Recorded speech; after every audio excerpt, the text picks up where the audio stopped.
ณดินแดนแถบทางใต้นั้นได้มีเมืองอยู่เมืองหนึ่งซึ่งเป็นเมืองที่อุดมสมบูรณ์และมีผู้คนอาศัยอยู่กันอย่างมากมายเมืองนี้มีพระราชาที่มีจิตใจโอบอ้อมอารีและปกครองเหล่าชาวเมืองด้วยความเมตตาธรรมพระองค์มีพระนามว่าท้าวพิรุณและมีมเหสีชื่อว่ามนทาทิพย์ทั้งสองมีโอรสแค่เพียงพระองค์เดียวคือเจ้าชายชัยเชนหลายร้อยปีที่ผ่านมาเมืองทักษิณพถูกปกครองด้วยกษัตริย์องค์แล้วองค์เล่าที่เป็นบรรพบุรุษของท้าวพิรุณจนกระทั่งเจ้าชายชัยเชนอายุใกล้จะครบ25ปีแล้วซึ่งเมื่อเขาอายุครบ25ปีเขาจะต้องสืบต่อการปกครองขึ้นเป็นพระราชาของเมืองทักษิณพต่อไปเจ้าชายชัยเชนนั้นเตรียมพร้อมในการสืบต่อการปกครองซึ่งท้าวพิรุณกับพระมเหสีมนทาทิพย์ต่างก็รู้สึกภาคภูมิใจในความเก่งกล้าและมีความสามารถในทุกๆด้านของเจ้าชายชัยเชนและเจ้าชายชัยเชนนั้นก็มีรูปร่างหน้าตาที่หล่อเหลาจนเป็นที่ร่ำลือกันไปทั่วพระองค์จึงเป็นที่หมายปองของบรรดาเจ้าหญิงน้อยใหญ่จากเมืองต่างๆแต่เจ้าชายชัยเชนนั้นไม่เคยให้ความสนใจหญิงสาวคนไหน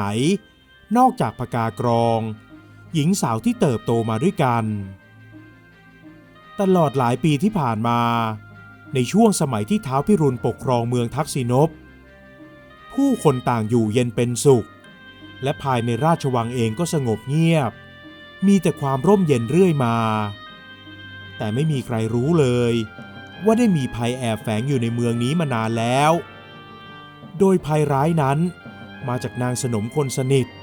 ของพระมเหสีมนทาทิพย์นั่นเองนางสนมคนนี้มีชื่อว่าทิพาซึ่งนางสนมทิพาก็เป็นคนน่ารักมีอัธยาศัยดีและมีไมตรีให้กับทุกๆคนแม้ในบางครั้งเธอจะดูลึกลับและค่อนข้างเก็บตัวเงียบแต่ทุกคนก็ไม่เคยคิดว่าเธอจะเป็นแม่มดใจร้ายที่ฆ่าได้กระทั่งผู้มีพระคุณนางสนมทิพานั้นเป็นแม่นมให้กับเจ้าชายชัยเชนและคอยดูแลพกากรองด้วยซึ่งทำให้เธอเป็นที่โปรดปรานและไว้วางใจของท้าวพิรุณกับพระมเหสีมนทาทิพย์และกับพกากรองนั้นจะผูกพันและสนิทสนมกันเป็นพิเศษจนคนที่ได้เห็นมักจะคิดว่าเป็นแม่ลูกกันเลยทีเดียวเมื่อเจ้าชายชัยเชนอายุใกล้จะครบ25ปีเขาก็ได้เอ่ยปากขอพกากรองแต่งงานแต่พกากรองกลับอ้ำอึ้งซึ่งทำให้เจ้าชายชัยเชนรู้สึกแปลกใจเพราะคำเอ่ยขอของเขานั้นพกากรองควรจะดีใจมากกว่าที่จะอ้ำอึ้งและไม่ตอบตกลงอะไรเลยหลังจากนั้นเธอก็เดินหนีไป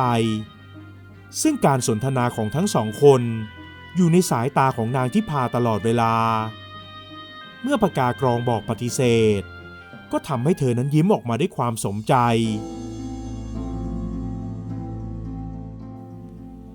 หลังจากนั้นไม่นานทุกอย่างก็เปลี่ยนแปลงไปคือได้เกิดเหตุร้ายแรงขึ้นกับเมืองทักษิณพโดยที่ท้าวพิรุณและพระมเหสีมนทาทิพย์ได้ถูกนางสนมทิพาที่กลับกลายเป็นแม่มดหมอผีอย่างเต็มตัวจับตัวไปขังไว้ในคุกใต้ดินของพระราชวังนางทิพาได้เปลี่ยนแปลงไปจากคนที่แม้จะมีใบหน้าเรียบนิ่งแต่ก็มีความอิ่มเอิบในใบหน้าและผิวพรรณที่ขาวผ่องแม้วัยจะล่วงเลยมามากแล้วแต่ทุกอย่างก็ได้เปลี่ยนไปหมดเธออยู่ในชุดสีดำและผมนั้นก็มีสีขาวแซมดำร่างกายดูเหี่ยวกร้านและมีผิวพรรณดำคล้ำแถมเธอยังถือไม้เท้าที่ดูน่ากลัวเพราะบนหัวไม้เท้านั้นเป็นรูปงูขดตัวพันกันส่วนที่ตาของงูก็เป็นทับทิมสีดำซึ่งทำให้ดูลึกลับและน่ากลัวไปพร้อมๆกันแต่สิ่งที่ท้าวพิรุณและมเหสีมนทาทิพย์ต้องแปลกใจไปมากกว่าเดิมก็คือพกากรองที่ยืนอยู่ข้างๆหมอผีทิพาเพราะเธอนั้นไม่ได้ดูสวยงามอ่อนหวานเหมือนอย่างที่เป็นมาแต่ในแววตานั้นดูไม่ต่างจากหมอผีทิพาเลย พานี่มันอะไรกันหรือทำไมเจ้าถึงเป็นเช่นนี้ก็เจ้าอย่างไรล่ะที่ทำให้ข้าเป็นเช่นนี้นางน้องสาวตัวดีเจ้าเกิดมาเพื่อแย่งชิงของข้าเป็นพี่สาวเจ้าแต่เพราะข้าเป็นแค่ลูกนางสนมทำให้ท่านพ่อรักเจ้ามากกว่าและเจ้ายังได้เป็นมเหสีของท้าวพิรุณอีกซึ่งตำแหน่งนี้มันควรจะเป็นของข้าไม่ใช่ของเจ้านางน้องสารเลวแต่ข้าก็ไม่เคยทอดทิ้งเจ้านะและทุกอย่างท่านพ่อก็เป็นผู้จัดการข้าไม่รู้เรื่องสิ่งใดไม่ต้องมาแก้ตัวพวกเจ้าเสวยสุขกันมานานแล้วและต่อไปนี้ก็จะเป็นทีของข้าบ้างท้าวพิรุณตกใจเมื่อได้ยินคำพูดของหมอผีทิพาหลังจากนั้นทิพาก็ได้บอกว่าเธอนั้นรอเวลานี้มานานแล้วและจริงๆแล้วเธออยากจะจัดการเรื่องนี้มาตั้งนานแล้วเช่นกันแต่ทุกอย่างต้องเป็นไปตามฤกษ์ยามและวันเวลาที่เธอคำนวณไว้เมื่อเจ้าชายชัยเชนอายุใกล้จะครบ25ปีก็เป็นเวลาที่ดีเพราะวันเวลานี้จะเป็นเวลาที่ดวงของเมืองอ่อนแอลงรวมทั้งดวงชะตาของคนในวังก็อ่อนแอลงเช่นเดียวกันหมอผีที่พาได้ใช้ให้ปากกากรองนำมีดหมอที่เธอปลุกเสกไปจ้วงแทงที่หัวใจของมเหสีมนทาทิพย์แล้วเธอก็ยืนหัวเราะชอบใจเมื่อเห็นพระมเหสีล้มลงด้วยความเจ็บปวดส่วนปากกากรองเองก็มีแววตาสมใจเพราะจริงๆแล้วเธอนั้นคือลูกสาวของแม่หมอทิพาและเธอก็ถูกฝังหัวด้วยคำพูดของแม่หมอทิพาให้จงเกลียดจงชังพระมเหสีมนทาทิพย์และท้าวพิรุณรวมทั้งเจ้าชายชัยเชนด้วยเธอแกล้งทำเป็นรักและอ่อนโยนกับทุกคนโดยเฉพาะกับเจ้าชายชัยเชนแต่ทุกสิ่งที่เธอแสดงออกมานั้นเธอแกล้งทำทุกอย่างเพื่อให้ทุกคนตายใจและไว้ใจเธอพกากรองกดมีดเล่มนั้นจนสุดด้าม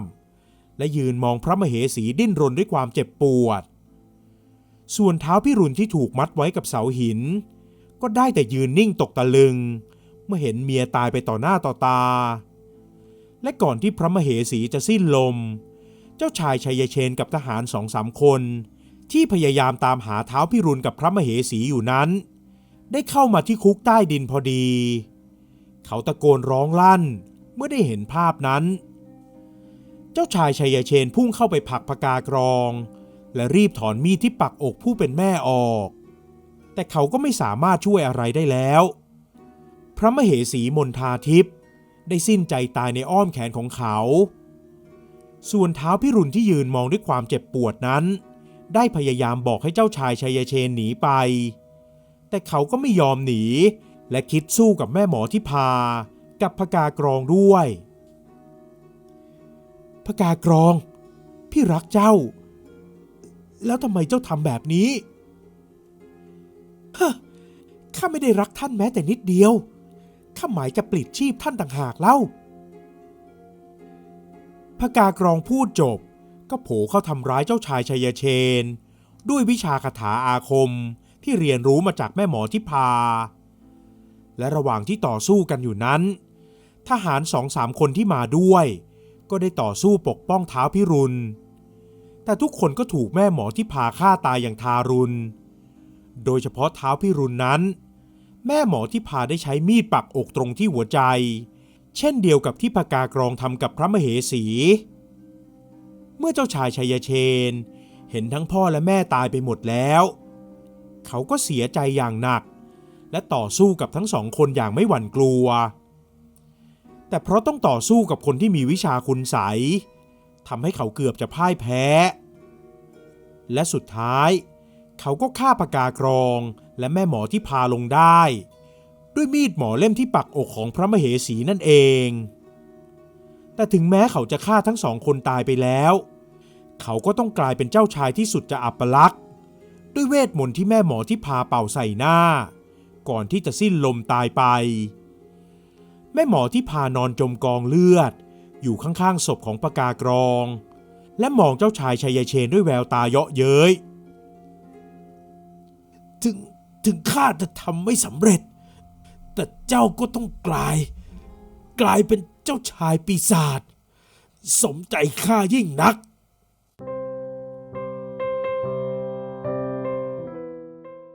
หลังจากเหตุการณ์เลวร้ายผ่านไปเจ้าชายชัยเชนได้กลายเป็นคนอัปลักษณ์ที่ดูน่าเกลียดน่ากลัวแววตาของเขานั้นดูเหี้ยมเกรียมและมีผิวพรรณที่หยาบกร้านแม้หมอหลวงจะพยายามหาวิธีหรือหายามารักษาให้แต่ทุกอย่างก็ยังคงเหมือนเดิมไม่นานหลังจากนั้นเจ้าชายชัยเชนก็กลายเป็นคนที่เงียบขรึมและเก็บเนื้อเก็บตัวอยู่แต่ในวังที่สำคัญเขาบอกกับตัวเองว่าต่อไปนี้เขาจะไม่เชื่อในความรักและจะไม่รักผู้หญิงคนไหนอีกเลยเพราะเขาเสียใจกับความรักที่ทุ่มเทให้กับพกากรองแต่เธอนั้นกลับตอบแทนเขาอย่างเจ็บปวดเจ้าชายชัยเชนจึงคิดว่าโลกนี้ไม่มีรักแท้หลงเหลืออยู่แล้วหลังจากนั้นเขาก็ได้สืบการปกครองต่อจากท้าวพิรุณโดยชาวเมืองจะเรียกเขาว่าราชาชัยเชนแต่ก็มีชาวบ้านบางคนเรียกเขาว่าเจ้าชายปีศาจราชาชัยเชนนั้นยังคงปกครองบ้านเมืองให้อยู่อย่างร่มเย็นเป็นสุขเรื่อยมาแต่เขามักจะไม่ออกไปพบปะชาวเมืองเพราะเขาไม่อยากให้ชาวเมืองต้องหวาดกลัวและรังเกียจกับสภาพที่เขาเป็นอยู่วันเวลาผ่านไปนาน2 ปีจนกระทั่งวันหนึ่งราชาชัยเชนได้รับสารจากเมืองวัลลบซึ่งเป็นเมืองพันธมิตรที่ดีต่อกันมาเนิ่นนานแล้วโดยในสารนั้นได้เชิญให้เขาไปร่วมงานอภิเษกสมรสของเจ้าหญิงกำไลมาศกับบุตรของมหาอำมาตย์แห่งเมืองวัลลบที่มีชื่อว่ารุทธิรนแต่หลังจากนั้นไม่นานก็ได้มีสารมาแจ้งอีกครั้งว่าได้ยกเลิกงานอภิเษกสมรสของเจ้าหญิงกำไลมาศและรุทธิรนแล้วซึ่งราชาชัยเชนก็ได้แต่แปลกใจว่าทำไมถึงได้ยกเลิกงานอภิเษกสมรสของเจ้าหญิงอย่างกระทันหันเขาเลยสอบถามกับทหารที่นำสารมาส่งที่เมืองของเขาในตอนแรกนั้นทหารได้มีท่าทีอ้ำอึ้งไม่อยากจะพูดออกมาแต่เมื่อราชาชัยเชนคาดคั้นทหารคนนั้นก็เล่าเรื่องราวที่ตนเองพอจะรู้ให้ฟังว่าเจ้าหญิงกำไลมาศเป็นเจ้าหญิงที่มีพระสิริโฉมงดงามและแตกต่างจากเจ้าหญิงทั่วๆไปเพราะนอกจากเธอจะมีหน้าตาและรูปร่างที่สวยงามแล้วเธอยังเก่งในเรื่องการต่อสู้ไม่แพ้ผู้ชายเลยแม้แต่น้อยแต่เธอดันไปตกหลุมรักกับรุทธิรนผู้ซึ่งมีหน้าตาหล่อเหลาแต่เขาไม่ได้รักเธออย่างจริงจังเขาเพียงแค่ต้องการแต่งงานกับเจ้าหญิงกำไลมาศเพื่อที่จะส่งตัวเองให้เป็นพระราชาของเมืองวัลลบในภายภาคหน้าต่อไปแม้หลายต่อหลายคนจะตักเตือนกำไลมาศว่ารุทธิรนเป็นผู้ชายเจ้าชู้แต่เธอก็ไม่ฟังและยังรั้นที่จะแต่งงานด้วยจนกระทั่งเมื่อใกล้วันแต่งงานเธอจับได้ว่ารุทธิรนมีเมียอยู่แล้วซึ่งเป็นสนมนางในที่อยู่ในวังของเมืองวัลลบนั่นเองทำให้เธอเสียใจเป็นอย่างมากและประกาศยกเลิกงานอภิเษกสมรสในทันทีเมื่อราชาชัยเชนได้รู้เรื่องราวเขาก็รู้สึกสงสารเจ้าหญิงกำไลมาศเป็นอย่างมากเพราะเขารู้ซึ้งถึงการถูกหักหลังเป็นอย่างดีเขาเลยฝากความเสียใจไปกับทหารที่มาส่งสารนั้นหลังจากนั้นไม่นานราชาชัยเชนก็ต้องรำคาญใจกับข่าวที่ทหารของพระองค์มาแจ้งให้ทราบหลายต่อหลายครั้งว่ามีคนแปลกหน้าจากต่างเมืองได้เข้ามาลักลอบล่าสัตว์โดยเฉพาะกวางป่าที่มีอยู่มากในอาณาเขตของเมืองทักษิณพและพวกที่เข้ามาล่านั้นมักจะเจาะจงล่าเฉพาะกวางป่าเพื่อนำเขากวางที่สวยงามไปชื่นชมเมื่อราชาชัยเชนได้ทราบข่าวว่ามีคนลักลอบเข้ามาในอาณาเขตของพระองค์หลายครั้งแล้วเขาเลยคิดจะจัดการด้วยตนเองโดยเขาได้ปลอมตัวเป็นชาวบ้านและไปซุ่มดักรออยู่แถบภูเขาที่มีกวางป่าชุกชุมไม่นานนักได้มีผู้ชาย4 คนขี่ม้าเข้ามาโดยที่ทุกคนมีธนูประจำตัวและสิ่งที่ทำให้ราชาชัยเชนต้องแปลกใจ ก็คือคนที่ขี่ม้านำหน้ามานั้นดูเหมือนจะไม่ใช่ชาวบ้านธรรมดาอย่างแน่นอนแต่เขาก็ไม่คิดจะสนใจว่าคนคนนั้นเป็นใครราชาชัยเชนจึงได้ส่งสัญญาณให้ทหารเข้าไปจัดการแต่คนที่ขี่ม้านำหน้ามานั้นมีทักษะการต่อสู้ที่ไม่ธรรมดาเพราะทหารของเขาไม่สามารถต่อสู้ได้จนกระทั่งชัยเชนต้องออกไปจัดการเองและด้วยฝีมือที่เหนือกว่าทำให้เขาจัดการกับหัวหน้าของคนกลุ่มนั้นได้แต่ขณะที่เขากำลังจะยกดาบบั่นคออยู่นั้นจู่ๆก็มีลูกธนูพุ่งมากระทบกับคมดาบของเขาจนเขาต้องหยุดชะงักและหันไปมองผู้ชายที่เขาจับตัวได้มีท่าทางดีใจเมื่อได้เห็นคนที่เข้ามาช่วยเหลือพี่หญิงช่วยข้าด้วยมันจะฆ่าข้าผู้เป็นน้องชายเอ่ยบอกและหญิงสาวบนหลังม้าที่แต่งกายธรรมัดทะแมงก็ควบม้าเข้าใส่ราชาชัยเชนทันทีทั้งคู่ต่อสู้กันอย่างดุเดือดจนทุกคนที่มุงดูอยู่นั้นต้องคอยลุ้นว่าใครจะเป็นฝ่ายเสียเปรียบไม่นานนักทั้งคู่ก็หยุดการต่อสู้เพราะต่างฝ่ายต่างก็ใช้ดาบของตนเองจ่อลำคอของอีกฝ่ายอยู่ราชาชัยเชนที่พันหน้าด้วยผ้าสีด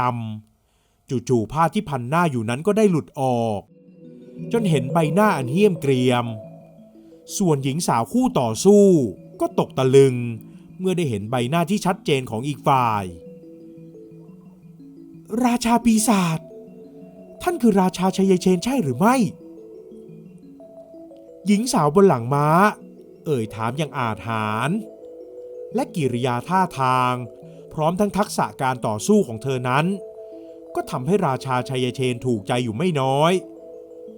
และยิ่งได้พิจมองใบหน้าและรูปร่างในระยะใกล้ๆเขาก็รู้สึกถูกใจมากขึ้นไปอีกแต่เขาก็ยังคงทำสีหน้านิ่งและแลดูเหี้ยมเกรียมอยู่อย่างนั้นเจ้ารู้จักข้าด้วยหรือแล้วเจ้าเป็นใครข้าคือเจ้าหญิงกำไลมาศแห่งเมืองวัลลบแล้วนี่ก็คือน้องชายของข้าเมื่อราชาชัยเชนได้รู้ว่าเป็นเจ้าหญิงกำไลมาศเขาก็เก็บดาบทันทีและเจ้าหญิงกำไลมาศก็ทำเช่นเดียวกันทั้งสองเก็บดาบเรียบร้อยแล้วต่างฝ่ายต่างก็จ้องมองดูกันและกันโดยที่หญิงสาวนั้นประสานสายตาอย่างไม่รู้สึกหวั่นเกรงจนราชาชัยเชนยกยิ้มที่มุมปากเมื่อเจอผู้หญิงใจกล้าแบบเธอหลังจากนั้นราชาชัยเชนก็บอกว่าเขาจำเป็นต้องลงโทษน้องชายของเจ้าหญิงกำไลมาศที่ลักลอบเข้ามาล่ากวางป่าในเขตดินแดนของเมืองทักษิณพแต่หญิงสาวได้ขอร้องเอาไว้และบอกว่าจะขอรับผิดชอบแทนน้องชายทุกอย่างซึ่งราชาชัยเชนก็ตอบตกลงเจ้าหญิงกำไลมาศได้บอกให้น้องชายเดินทางกลับไปยังเมืองวัลลบส่วนตัวเธอนั้นจะอยู่ชดใช้ความผิดที่เมืองทักษิณพก่อนท่านจะลงโทษข้าอย่างไรจะให้ข้าทำอะไรก็บอกมาเจ้าหญิงกำไลมาศถามขึ้นทันทีเมื่อเดินทางมาถึงวังของราชาชัยเชนแต่เขากลับไม่ลงโทษเธอและบอกให้เธอนั้นพักผ่อนให้สบายใจอยู่ในวังของเขาเมื่อสบายใจแล้วค่อยเดินทางกลับเมืองเจ้าหญิงกำไลมาศถึงกับนิ่งอึ้งเพราะคิดไม่ถึงว่าราชาชัยเชนจะรู้ว่าเธอนั้นมีความทุกข์ใจอยู่เพราะหลังจากที่ประกาศยกเลิกงานอภิเษกสมรสกับรุทธิรนไปผู้เป็นพ่อของเธอก็ถูกกดดันอย่างหนักเพราะมหาอมาตย์พ่อของรุทธิรนนั้นมีอำนาจควบคุมกำลังทหารอยู่ไม่น้อยจึงทำให้เธอต้องคิดหนักว่าจะจัดการคลี่คลายปัญหานี้ได้อย่างไร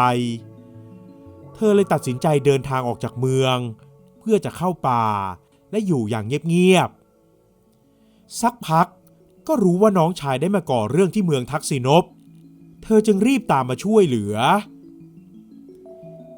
ข้าขอบคุณท่านมากที่ไม่ลงโทษข้าและยังให้ข้าพักอยู่ในวังอีกแต่ข้าไม่อยากจะอยู่เฉยๆท่านมีงานอันใดให้ข้าทำหรือไม่ราชาชัยเชนจึงให้เจ้าหญิงกำไลมาศ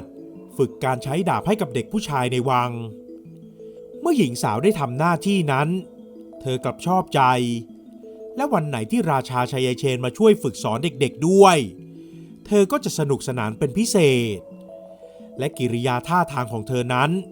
ก็ทำให้ราชาชัยเชนหัวใจกระตุกอยู่บ่อยครั้งแต่เขาพยายามที่จะปิดกั้นหัวใจตัวเองเพราะเขาไม่อยากจะให้ความรักกับผู้หญิงคนไหนอีกแล้วซึ่งก็เช่นเดียวกับเจ้าหญิงกำไลมาศเพราะหลังจากที่เธอได้พักอยู่ในวังแห่งนี้และได้สนิทสนมกับราชาชัยเชนเธอกลับรู้สึกได้ถึงความทุกข์ใจความเศร้าใจที่เกาะกุมอยู่ในหัวใจของเขาและเธอก็ไม่ได้รู้สึกหวาดกลัวกับรูปร่างและหน้าตาที่อัปลักษณ์ของเขาเลยแต่เธอกลับเห็นใจอีกทั้งยังพูดให้กำลังใจเรื่อยมาเมื่อความรักก่อตัวขึ้นเงียบๆโดยที่ทั้งสองได้พยายามปิดกั้นตัวเองแต่สุดท้ายแล้วทั้งสองก็ได้สารภาพความในใจให้อีกฝ่ายได้รู้และราชาชัยเชนก็ได้เอ่ยถามเจ้าหญิงกำไลมาศว่ามีเรื่องทุกข์ใจอันใดเขาก็อยากจะรู้เรื่องราวนั้นทั้งหมดเมื่อหญิงสาวเล่าเรื่องราวทุกอย่างให้ฟังราชาชัยเชนจึงบอกหนทางแก้ปัญหาให้โดยเขาได้ขอให้เจ้าหญิงกำไลมาศแต่งงานกับเขาท่านขอข้าแต่งงานหรือใช่ข้าขอเจ้าแต่งงานและถ้าเจ้าแต่งงานกับข้าก็จะปกป้องเจ้าและบ้านเมืองของเจ้าได้แต่ถ้าหากเจ้ารังเกียจข้ารังเกียจราชาปีศาจเช่นข้าก็คงจะช่วยอะไรไม่ได้ข้าไม่ได้รังเกียจท่านนี่คือความสัตย์จริงข้าเคยหลงรักผู้ชายที่หน้าตาหล่อเหลาแต่เขาก็ทำให้ข้าต้องอับอายและเสียใจครั้งนั้นจึงทำให้ข้ารู้ว่าอย่าได้มองคนที่ภายนอกเพราะรูปลักษณ์ภายนอกนั้นไม่ได้บอกแก่นแท้ของจิตใจแต่อย่างใดราชาชัยเชนดีใจมากที่เจ้าหญิงกำไลมาศ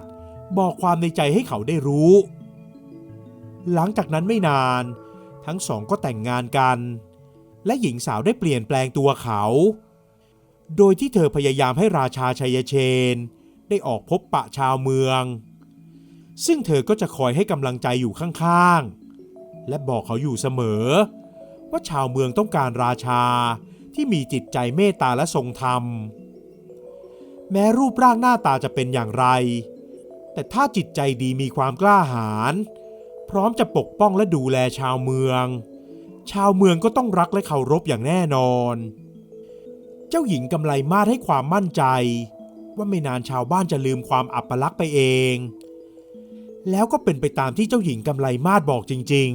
ๆเพราะหลังจากที่ราชาชัยเชนออกพบปะชาวเมืองอยู่บ่อยๆเขาก็ได้รู้ว่าชาวเมืองนั้นรักและเคารพอีกทั้งยังยกย่องเขามากและแม้เด็กๆจะเรียกเขาว่าราชาปีศาจเขาก็รู้สึกสุขใจอย่างบอกไม่ถูกจนกระทั่งระยะหลังมานั้นเมื่อเขาออกพบปะชาวบ้านก็จะส่งเสียงดังว่าราชาปีศาจจงเจริญดังกึกก้องไปทั่วทั้งเมืองหลังจากที่แต่งงานได้ไม่นานนักราชาชัยเชนก็เดินทางไปที่เมืองวัลลบและจัดการมหาอำมาตย์กับรุธิรนเมื่อทุกอย่างเรียบร้อยดีแล้วเขาก็พาเจ้าหญิงกำไลมาศกลับมายังเมืองทักษิณพและครองรักอยู่ด้วยกันอย่างมีความสุขเรื่อยมา